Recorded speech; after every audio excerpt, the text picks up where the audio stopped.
ओम नमः शिवाय, ओम नमः शिवाय, ओम नमः शिवाय। शंभो हर, शंभो हर, शंभो हर।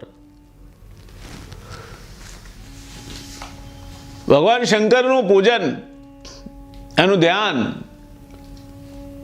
એને મનાવવા માટેના કાલાવાલા, એનું ભજન, એનું કીર્તન કરવાનો મહિનો એટલે શ્રાવણ મહિનો। અને શ્રાવણ મહિનામાં શિવની આપણે આરાધના કરીએ ત્યારે સ્વાભાવિક રીતે આરાધનાના ભાગરૂપે શિવની પૂજા પણ કરવામાં આવે છે। આ પૂજામાં અનેક સામગ્રી વપરાય છે। પૂજામાં જે સામગ્રી વપરાય છે એની વાત આપણે અલગથી કરીશું, પણ શિવની પૂજા આમ તો બીજી કોઈ જ સામગ્રી ના હોય તો લોટો ભરીને જળ ચડાવો ને તો પણ બોળિયો શંભુ માની જાય। એની પૂજા એ રીતે પણ કરી શકાય, પણ શિવની પૂજામાં કેટલીક સામગ્રી ન વપરાય તેની વાત આજે કરવી છે। એમાં પહેલું આવે શિવપુરાણ મુજબ જે 5 વસ્તુઓ શિવની પૂજામાં નહીં વાપરવી જોઈએ। ફરી કહું છું, આજે આપણે જે વાત કરીએ છીએ એ 5 વસ્તુઓ શિવની પૂજામાં નહીં વાપરવી જોઈએ, શિવ પૂજા માટે નિષિદ્ધ છે એની વાત કરીએ છીએ। આ 5 વસ્તુઓ શિવ પૂજામાં નથી વપરાતી। એમાં પહેલું છે કેતકીનું ફૂલ, કેવડાનું ફૂલ। એને શ્રાપ છે ભગવાનનો, એ વાર્તા આપણે અગાઉ કરી ગયા છે।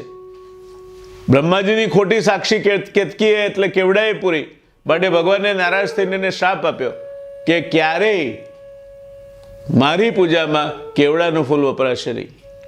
ખૂબ આજીજી કરી કેવડાએ, ત્યારે ભગવાને શ્રાપમાં એને થોડું કન્સેશન આપ્યું, કહ્યું સારું જા, કેવડા ત્રીજના દિવસે બહેનો જ્યારે કેવડા ત્રીજનું વ્રત કરશે, ભાદરવા સુદ ત્રીજના દિવસે, ત્યારે શિવપૂજન માટે આવશે, પોતાના પતિના દીર્ઘાયુષ્યની કામના કરીને જે આરાધના બહેનો કરે છે તે કેવડા ત્રીજના વ્રત વખતે ભગવાન શિવના પૂજન માટે બહેનો જાય છે, ત્યારે એ પૂજામાં માત્ર 1 દિવસ પૂરતો કેવડો ભગવાન શંકરને ચડાવી શકાય છે। આ સિવાય કેવડાનો ઉપયોગ ભગવાન શંકરની પૂજામાં નિષિદ્ધ છે। તુલસીદળ, તુલસીદળ પણ ભગવાન શિવને ચડવું જોઈએ નહીં। એક અપવાદ છે, રામેશ્વરમાં ચડે છે, પણ અન્યથા તુલસીદળ ભગવાનને નહીં ચડવું જોઈએ, કારણ કે આ વાત સાથે અસુરરાજ જલંધરની કથા જોડાયેલી છે, જેની પત્ની વૃંદા તુલસીનો છોડ બની ગઈ હતી। શિવજીએ જલંધરનો વધ કર્યો એટલે ભગવાન શિવની પૂજામાં તુલસીનો ઉપયોગ નહીં થાય એવું સતી તરીકે તુલસીએ પોતે શ્રાપ આપ્યો છે। એટલે તુલસીનો ઉપયોગ ભગવાન શિવની પૂજામાં ના થાય। રામેશ્વરમાં એક લિંગ છે, ભગવાન રામે સ્થાપેલું છે, અને એટલે એના ઉપર તુલસીદળ ચડે છે। રામ સ્વયં નારાયણનો અવતાર હતા, નારાયણની પૂજા માટે તુલસીદળ વપરાય છે, માટે ત્યાં વપરાય છે। બાકી એને બાદ કરતાં એક અપવાદ છે, બીજી કોઈ જગ્યાએ તુલસીદળ પૂજામાં વપરાતું નથી। નારિયેળ પાણી, નારિયેળ પાણીથી ભગવાન શિવનો અભિષેક ન કરવો। નારિયેળને લક્ષ્મીજીનું સ્વરૂપ માનવામાં આવે છે। આ કારણથી બધા જ શુભ પ્રસંગોએ ટોપરું પ્રસાદ તરીકે વપરાય છે। ટોપરાનો પ્રસાદ વહેંચાય છે। આપણે નારિયેળ વધેરીએ, શનિવાર હોય ને હનુમાન દાદાના મંદિરે ગયા આવીએ તો નારિયેળ વધેરીએ, એ કોપરાને પ્રસાદ તરીકે વેચીએ। નાગપાંચમના દાડે નાગબાપજીની પૂજા કરીએ, નારિયેળ વધેરીએ, ટોપરાને પ્રસાદ તરીકે વેચીએ, તો નારિયેળનું કોપરું પ્રસાદ તરીકે વપરાય છે। પણ શિવ ઉપર એ અર્પણ થાય, શિવના લિંગ ઉપર જે વસ્તુ ચડે છે ને, અને પછી એ વસ્તુ શિવ નિર્માલ્ય કહેવાય, એનો ઉપયોગ રહેતો નથી। એ પ્રસાદ તરીકે પણ ગ્રહણ ન કરી શકાય, અને એટલા માટે નારિયેળ લક્ષ્મીનું સ્વરૂપ છે, નારિયેળ લક્ષ્મીનું સ્વરૂપ છે, ભગવાન વિષ્ણુ સાથે એને સંબંધ છે, એ શિવ ઉપર ચડતું, એનું પાણી ચડતું નથી।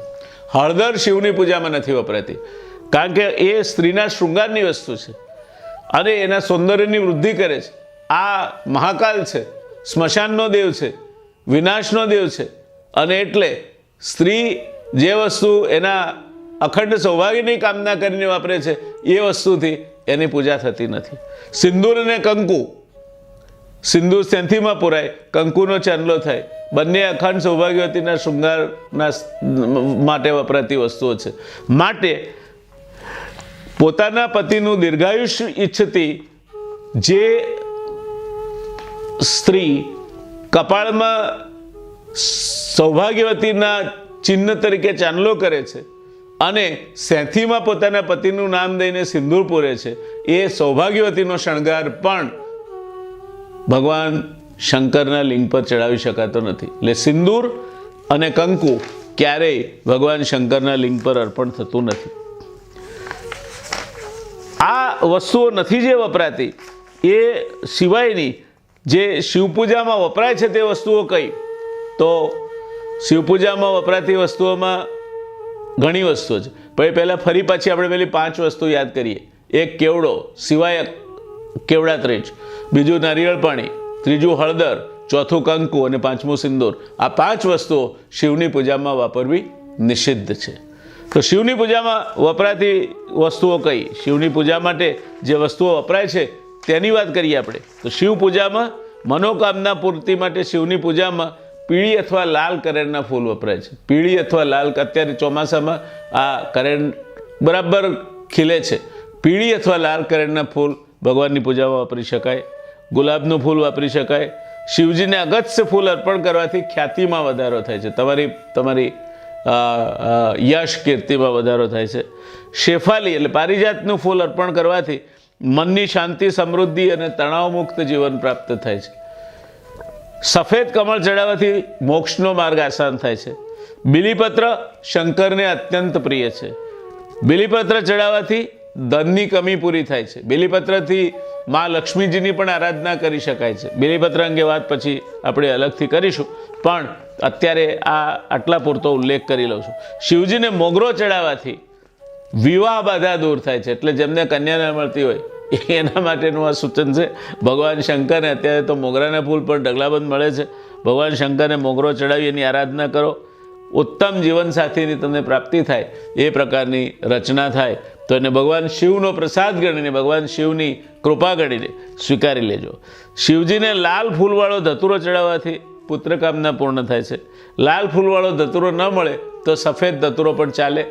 કાળી દાંડીવાળો 7 ફૂલવાળો ધતુરો આવે છે તે પણ ચાલે.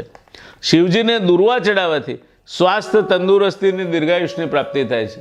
આ દુર્વા શિવજીને ચડે છે એનું પણ મહત્ત્વ છે, કારણ કે જ્યારે એમણે આ હળાહળ પીધું ત્યારે જે ગરમી ઉત્પન્ન થઈ, ગરમીને શાંત કરવા માટે અશ્વિની કુમારોએ દુર્વાનો પ્રયોગ કર્યો હતો, ભાંગનો પ્રયોગ કર્યો હતો.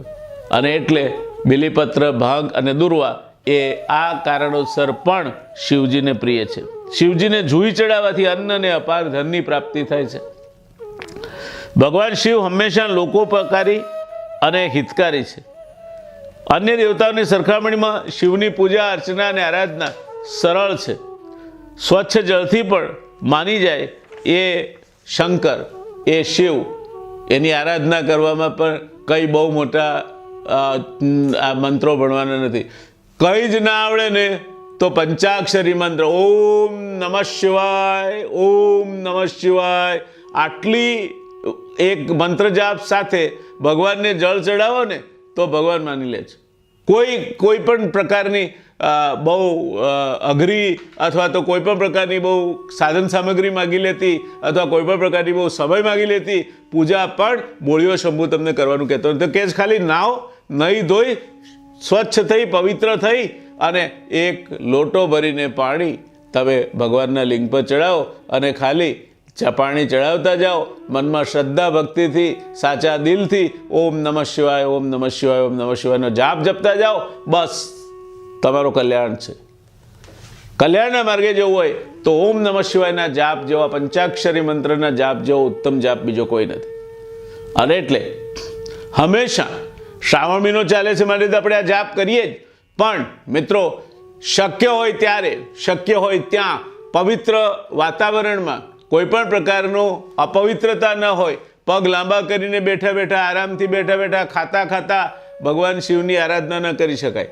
ઓમ નમઃ શિવાયનો જાપ જપવો હોય તો પવિત્ર વાતાવરણ હોય, સ્વચ્છ શરીર હોય, મન શાંત હોય, મનમાં વિચારોની શાંતિ હોય, શુદ્ધ વાતાવરણ હોય, શુદ્ધ હેતુ હોય અને એમાં સંપૂર્ણ સ્વસ્થ ચિત્તથી કાચબાની માફક પોતાના જીવને શિવ સાથે જોડીને પોતાના કોચલામાં સરી જઈને બહારની દુનિયાથી સંપૂર્ણપણે અલિપ્ત થઈને ઓમ નમઃ શિવાય, ઓમ નમઃ શિવાય, ઓમ નમઃ શિવાય કહો, શિવલોકની પ્રાપ્તિ થશે તમને.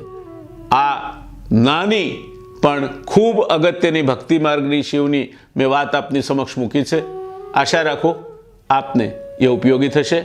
ભગવાન ભોળિયો શંભુ આપ સૌનું કલ્યાણ કરે એ શુભકામનાઓ સહ ઓમ નમઃ શિવાય, ઓમ નમઃ શિવાય, ઓમ નમઃ શિવાય. શંભો હર.